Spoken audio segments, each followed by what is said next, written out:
democracia, acho que é importante a gente lembrar que democracia não é apenas a oportunidade de eleger um governante. É a necessidade de que o eleito tenha que conviver com a possibilidade da contestação.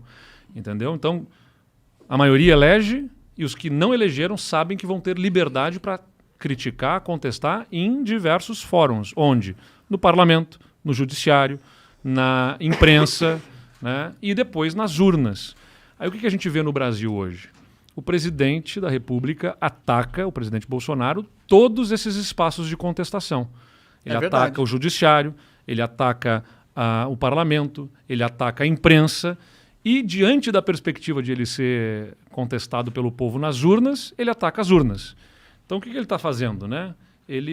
Todos os espaços onde ele pode ser contestado, ele está atacando. Só que democracia não é só ele ter sido eleito, é isso que não entra na cabeça dele, né?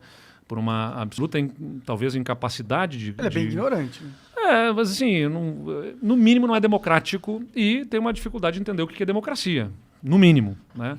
Porque democracia fui eleito e sei que vou ter que conviver com a contestação e vou ter que me relacionar com essa contestação. Então, sei que vou sair do poder também. E sei que vou sair do poder também, exatamente. Não dá para dizer que vai sair só morto ou preso. Ou né? com a vitória. Ou com a vitória. Bom, então não ele é democrático. Falou essa porra, né, mano? Às vezes, tipo, é que já tá tão acostumado dele falar merda, mas às vezes eu me pego pensando assim, caralho, ele falou essa porra.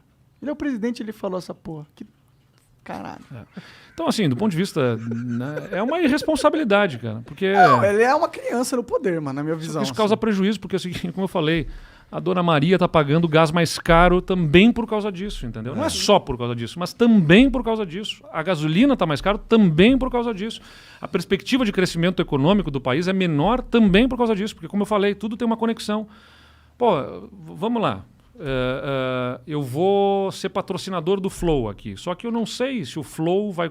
Como vocês estão, eventualmente, né, vamos dizer assim, numa situação hipotética, transgredindo as normas, eu não sei se amanhã vai estar aberto esse negócio, vai funcionar ou não. Vai que o Noob vai banir os caras. Como é que é? Então, para aí. Então, eu só vou colocar dinheiro se tiver um retorno muito alto. É a mesma lógica do país. Se o país não tem mínimo de estabilidade, o que o investidor quer? O que o cara que tem grana quer para investir, para empreender? Previsibilidade. Previsibilidade. Eu quero saber o seguinte, eu vou botar meu dinheiro e as regras vão ser respeitadas nesse jogo e eu vou fazer esse dinheiro render com o meu trabalho lá e eu vou ganhar meu dinheiro de volta. É isso que o investidor quer. Previsibilidade, estabilidade, né? Paz para poder conseguir avançar. Se pudesse ter a previsibilidade de que não vai ter mais coronavírus, não vai ter mais nenhuma pandemia, pô, legal, bacana. Né? Não tem essa segurança, então isso gera incertezas, riscos e custos econômicos. Porque se tem um risco, você tem que ter, né, um retorno maior para convencer a aplicar o dinheiro. Então, o que acontece no Brasil? O presidente está sempre gerando risco, sempre. Então, a primeira coisa que vai melhorar o Brasil é a saída do Bolsonaro do poder e substituir por alguém que traga estabilidade e previsibilidade. Mas é que o pior é que a gente está caminhando para um cenário que vai ser Lula versus Bolsonaro. Quem você votaria? Lula versus Bolsonaro? Para mim essa eleição não existe, eu não vou ter voto em nenhum deles dois. Nós estamos nas prévias que vão levar para o primeiro turno. Claro aqui, se for versus Bolsonaro e Lula... Mas eu acho que esse é um ponto que você traz que é super importante. Aliás, como muitas coisas que você trouxe aqui são muito importantes. Impressionante, parabéns. Uma bela contribuição aqui. Monark, a gente tem que pensar, o país precisa de paz, de sensatez, de equilíbrio, né? Tipo, vamos parar de nos atacar e vamos parar com essa guerra, vamos enfrentar os problemas, vamos parar de discutir o Brasil que já foi, o Brasil que vamos discutir o Brasil que a gente pode ser. Vamos discutir para frente, entendeu? O que a gente quer para o futuro do país. Vamos encerrar esse capítulo. A manutenção do Bolsonaro do poder ou a volta do Lula não vai gerar isso para o país, entendeu? Porque no primeiro dia, nessa guerra, nessa disputa que está aí entre um e outro, no primeiro dia já tem um lado do país dividido contrário e vai ser a mesma guerra, só que numa outra direção. Então, eu acho que o país não precisa de um terceiro polo de radicalização. Muitos cobram de mim isso, o Eduardo devia bater mais no Bolsonaro, devia bater mais no Lula, devia bater mais naquele... Cara, eu não quero fazer a campanha do contra um, ou contra o outro, ou contra os dois. Eu quero fazer uma campanha a favor do Brasil, entendeu? Eu quero falar do que o Brasil pode fazer, das soluções que eu vejo para os problemas. Como eu falei para vocês, ganhar pelas nossas qualidades, não pelo defeito dos outros. Até porque eu acho que é importante não só ganhar a eleição, como é importante ganhar do jeito certo. Porque se você vai para uma eleição sendo contra um ou contra o outro, você já começa dividindo. Não adianta depois da eleição você querer posar e dizer assim, bom, agora vamos unir o Brasil. Unir o quê, cara pálida? Você que estava na eleição batendo nos caras lá e tudo mais. É uma decisão de construção de capital político para quando você realmente ganhar. É isso aí. Então, porque, como eu disse, tem que ganhar do jeito certo. Não pode ser os fins justificam os meios, entendeu? Você tem que...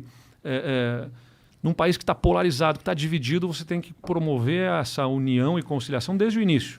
O que não significa não se posicionar. Eu estou aqui me posicionando. Eu falei, o Bolsonaro falou essa bobagem, falou aquilo ali.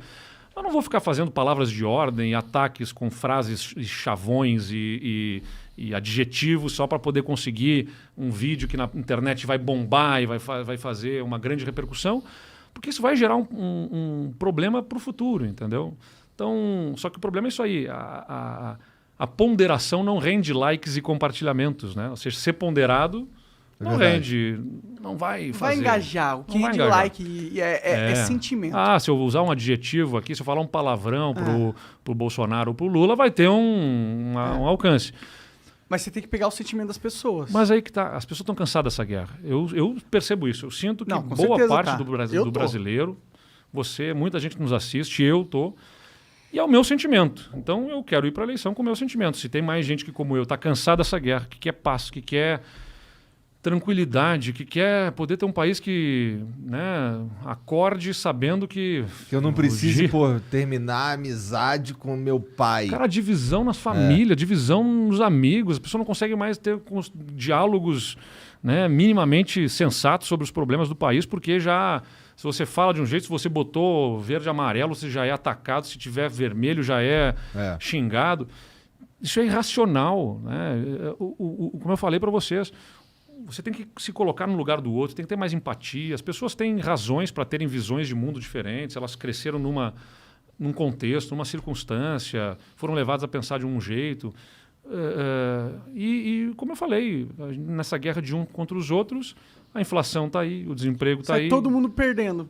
Então... Ganha só os filhos da puta que monetiza em cima dessa porra. Então acho que é importante que a gente possa... Aí você distensiona, o dólar baixa, volta para o patamar adequado, o risco do país diminui, você consegue ter juros decrescentes. E aí você coloca energia para fazer essas reformas que a gente falou. Ao invés de ficar discutindo a urna eletrônica, ao invés de ficar discutindo, identidade de gênero, as questões que ficam mais... Vamos discutir a reforma que vai gerar crescimento econômico. Eu não estou defendendo que alguns temas desses não sejam debatidos, mas... Cara, não pode ser a prioridade do presidente da República, entendeu? As pessoas estão passando fome. As pessoas estão escolhendo a hora que elas vão botar comida na mesa. Quando é que se vai ter carne ou se não vai ter carne para botar na mesa por causa do preço proibitivo que estão as coisas. Com certeza. Então, esses são os problemas reais das pessoas, né? Vamos ler aqui umas mensagens, ver o que os caras mandaram pra gente? Bora.